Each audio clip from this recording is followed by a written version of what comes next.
दोस्तों welcome to money stocks. इस video के अंदर मल्टीपल स्टॉक्स के बारे में हम लोग बात करेंगे।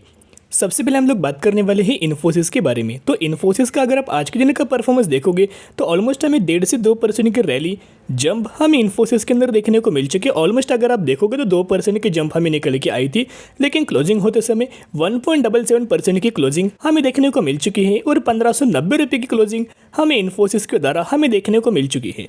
अगर आप आज के दिन दोस्तों इन्फोसिस का हाई देखोगे तो 1603 रुपये का हाई हमें इन्फोसिस ने लगाया है और 1590 की क्लोजिंग हमें इसके अंदर देखने को मिल चुकी है। मैंने आपके साथ इन्फोसिस का Q3 का रिजल्ट भी मैंने आपके साथ शेयर किया था। शानदार तरीके से परफॉर्मेंस हमें इन्फोसिस ने किया था। पिछले क्वार्टर से भी अच्छा हमें इस क्वार्टर के अंदर कंपनी की तरफ से अच्छा हमें परफॉर्मेंस किया था। अगर आप इन्फोसिस का पिछले एक महीने का अगर आप परफॉर्मेंस देखोगे तो 7% की तेज़ी हमें इन्फोसिस के अंदर देखने को मिल चुकी है। यानी कि बहुत बार मैंने आपके साथ शेयर किया था कि इन्फोसिस हो, विप्रो हो, TCS हो, टेक महिंद्रा हो, KPIT हो, कोई भी कंपनी हो जो कि IT सेक्टर से बिलोंग करती है, इनफैक्ट HCL टेक भी पकड़ सकते हो, कोई भी कंपनी जो IT सेक्टर से बिलोंग करती है ग्लोबली, उस समय बहुत ज़्यादा प्रॉब्लम्स था। इसी की वजह से हमें मार्जिन्स के अंदर फॉल देखने को मिला था, कंपनीज के अंदर गिरावट देखने को मिली थी और ग्लोबल बेसिस के ऊपर बहुत ज़्यादा नेगेटिविटी स्प्रेड हो चुकी थी। लेकिन करंटली अगर आप यहाँ देखोगे करंट बेसिस के ऊपर तो हमें उतना ज़्यादा पैनिक लेवल जितना पहले था उतना करंटली नज़र नहीं आ रहा। और इनफैक्ट हमें कंपनी की तरफ से हर एक कंपनी ने अपना जो Q3 का रिजल्ट परफॉर्म किया था शानदार तरीके से परफॉर्म किया था। जो पिछले क्वार्टर के अंदर जितना हमें मार्जिन्स के अंदर फॉल आया था उतना दोस्तों इस क्वार्टर के अंदर हमें मार्जिन्स के अंदर फॉल देखने को नहीं मिला। तो इसी कंपनी के अंदर यानी कि इसी की वजह से हमें उन कंपनीज के अंदर हमें रैली निकल के आई है, हमें तेज़ी देखने को मिली है। तो एक शानदार तरीके से खबर आई है, बहुत ज़्यादा पॉजिटिव खबर निकल के आई है। तो अगर आप देखोगे Infosys to partner with GE digital for grid transformation solution, यानी कि इन्फोसिस की GE डिजिटल की तरफ से हमें पार्टनरशिप देखने को मिली है, कोलैबोरेशन हो चुका है। यानी कि A कंपनी का B कंपनी के साथ पार्टनरशिप निकल गया। जब भी किसी भी कंपनी का एक दूसरे के साथ अगर आपको पार्टनरशिप देखने को मिले, दोनों कंपनी का विन विन सिचुएशन के हिसाब से आने वाले फ्यूचर में हमें बेनिफिट मिल जाता है। अभी GE ये जो डिजिटल जो कंपनी है वो काम क्या करती है, जिस कंपनी की इन्फोसिस के साथ हमें पार्टनरशिप निकल के आई है। तो दोस्तों बेसिकली अभी आ चुके कंप्लीट न्यूज़ के ऊपर। यहाँ अगर आप देखोगे GE digital and Infosys will together follow an approach to deliver solution for grid related products and services for their new and existing clients, यानी कि क्लाइंट्स की डिमांड की वजह से इन दोनों कंपनी के एक दूसरे के साथ हमें पार्टनरशिप निकल के आई है। इन पार्टनरशिप की वजह से इन्फोसिस को भी बेनिफिट होगा और GE डिजिटल इस कंपनी को भी हमें बेनिफिट हो जाएगा। अभी दोस्तों ये जो स्टेटमेंट है, ये जो बयान है, आपको GE डिजिटल की तरफ से हमें स्टेटमेंट निकल के आया है। Our collaboration with Infosys will help acceleration adoption of grid software that bridges these disciplines, equipping the next generation of grid operators with the tool they need to keep grid stable, resilient and sustainable। जो कि एक general manager है GE digital का, उनकी तरफ से हमें statement निकल के आए हैं। तो दोनों कंपनियों को आने वाले फ्यूचर में शानदार तरीके से बेनिफिट मिल सकता है। एक और अपडेट्स अगर आप देखोगे, एक और हमें कंप्लीट न्यूज़ है। Infosys will bring in digital capabilities in areas like AI, cloud, cyber security and industrial internet of things, यानी कि IoT to support utility transformation, यानी कि जो कि आने वाले फ्यूचर में बहुत ज़्यादा डिमांडिंग होने वाला है, उस सेगमेंट के ऊपर इन्फोसिस काम कर रहा है। तो अभी आ चुके NSE का फिल वेबसाइट के ऊपर। यहाँ अगर आप देखोगे हम लोग बात करें इन्फोसिस के बारे में, तो अगर आप दोस्तों कॉर्पोरेट अनाउंसमेंट्स के अंदर देखोगे तो बहुत सारे लोगों को पता नहीं है कि इन्फोसिस लगातार अपने शेयर्स खुद बाइंग कर रहे हैं, यानी कि कंपनी के अंदर बायबैक करंट बेसिस के ऊपर चल रहा है। बायबैक दोस्तों अभी तक हमें खत्म नहीं हुआ। अगर आप देखोगे 6 फेब के दिन भी हमें बायबैक हुआ, 7 फेब के दिन भी दोस्तों हमें बायबैक हुआ, इनफैक्ट हमें आज के दिन में दोस्तों बायबैक हो चुका है। फॉर एग्जाम्पल अगर आप देखोगे 7 फेब, अगर आप दोस्तों शेयर्स देखोगे 8,88,500 शेयर्स की बाइंग हमें कल के दिन यानी कि 7 फरवरी के दिन हमें निकल के आ चुकी है। ये तो बायबैक जो कि कल के दिन हुआ, लेकिन आज के दिन किस तरह से बायबैक हुआ, किस तरह से प्रेडिक्ट कर सकते हैं। तो यहाँ अगर आप इनके डिलीवरी बेस्ड पैटर्न्स के अंदर देखोगे, पोजीशंस के अंदर देखोगे, तो हमें बेसिकली जो ट्रेडेड जो क्वांटिटी है कितनी है, 65 लाख है। उसमें से डिलीवरी बेस्ड क्वांटिटीज देखोगे तो 50 लाख निकल के आई है। अगर आप यहाँ परसेंटेज देखोगे डिलीवरीज का तो 77% की डिलीवरी हमें इन्फोसिस के अंदर हो चुकी है। बेसिकली इतने ह्यूज अमाउंट ऑफ डिलीवरी दोस्तों बड़ी कंपनीज के अंदर मुमकिन नहीं होता, और सिर्फ रिटेल इन्वेस्टर इतनी ह्यूज अमाउंट ऑफ बाइंग बड़ी कंपनीज के अंदर नहीं करते। तो यहाँ FIs ने भी बाइंग किया होगा, खुद प्रमोटर्स ने भी हमें इन्फोसिस के अंदर बाइंग किया होगा।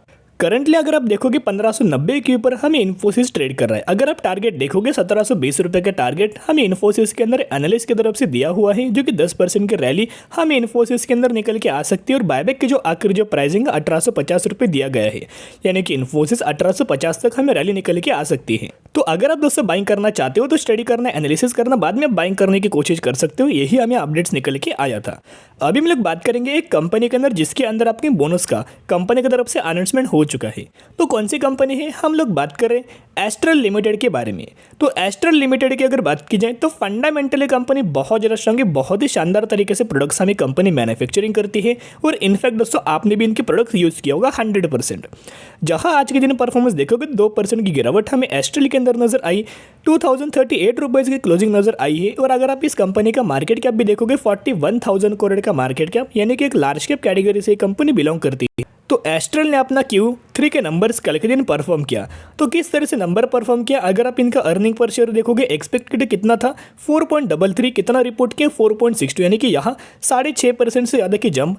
और रेवेन्यूज़ के अंदर देखोगे तो 1.21,000 करोड़ का एक्सपेक्टेड था, जो कंपनी ने कितना रिपोर्ट किया 1.27,000 करोड़, यानी कि यहाँ 5% की जंप हमें एक्सपेक्टेशन से भी ज़्यादा का हमें इस कंपनी ने परफॉर्म किया है। और Q3 के नंबर्स के साथ साथ हमें एस्ट्रल ने 1:3 रेशियो के अंदर स्प्लिट का भी अनाउंसमेंट कर चुके हैं, यानी कि अगर आपके पास इस कंपनी के 3 शेयर होंगे तो 3 के बदले 1 आपको बोनस शेयर दिया जाएगा। और यही एग्जीक्यूशन के बाद हो जाएंगे 4 शेयर।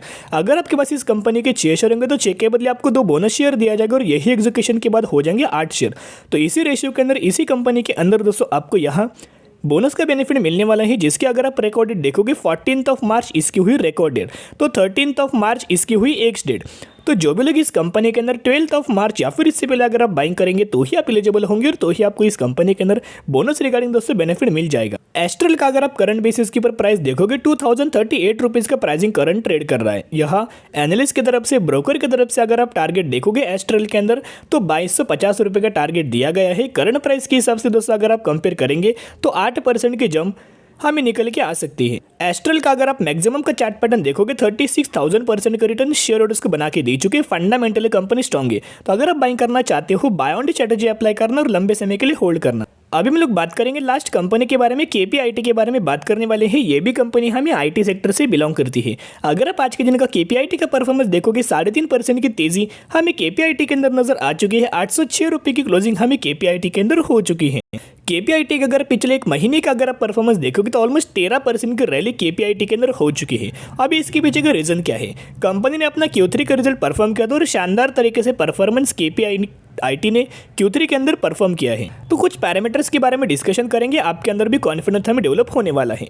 यहाँ अगर आप देखोगे दिसंबर 2021 में 115 करोड़, 121 करोड़, 133 करोड़, 138 करोड़, 167 करोड़ ऑपरेटिंग प्रॉफिट्स के अंदर लगातार हमें जंप है। एज वेल एज इनके नेट प्रॉफिट्स के अंदर भी अगर आप देखोगे 70 करोड़, 81 करोड़, 88 करोड़, 84 करोड़, 104 करोड़। तो यहाँ भी हमें इनके नेट प्रॉफिट्स के अंदर जंप है। और अगर आप इनके अर्निंग पर शेयर के अंदर देखोगे पहले 2.55 था, करंटली 3.67 निकल के आ रहा है। अभी हम बात करेंगे शेयर होल्डिंग पैटर्न्स के बारे में, जहां प्रमोटर्स ने सेम हमें होल्डिंग निकल के आई है। अगर आप FIs के अंदर देखोगे पहले 17% की होल्डिंग थी, दिसंबर क्वार्टर के अंदर हमें 20% की होल्डिंग कर चुके हैं कि FIs ने ह्यूज अमाउंट ऑफ बाइंग हमें KPIT के अंदर किया है।